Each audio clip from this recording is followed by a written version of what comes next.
to were provided by us to congressional committees.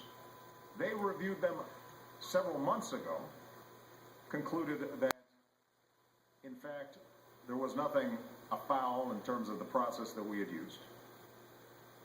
And suddenly, 3 days ago, this gets spun up as if there's something new to the story.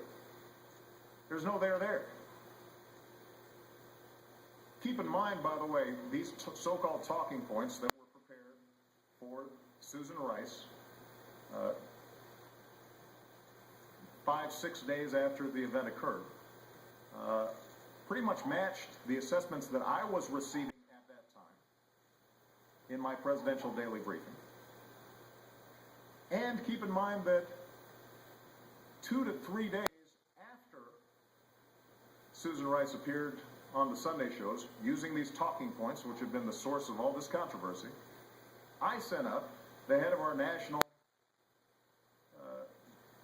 Counterterrorism Center, Matt Olson, up to Capitol Hill, and specifically said it was an act of terrorism, and that extremist elements inside of Libya had been involved in it. So, if this was some effort on our part to try to downplay what had happened or tamp it down, that would be a pretty odd thing that 3 days later we end up putting out all the information that in fact has now served as the basis for everybody recognizing that this was a terrorist attack and that it may have included elements that were planned by extremists inside of Libya. Who executes some sort of cover-up or effort to tamp things down for 3 days?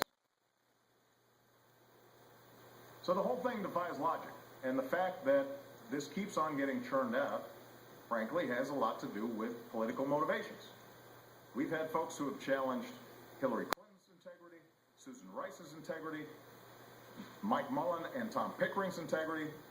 It's a given that mine gets challenged by these same folks. They've used it for fundraising. And frankly, if anybody out there wants to actually focus on how we make sure something like this does not happen again, I am happy to get their advice and information and counsel.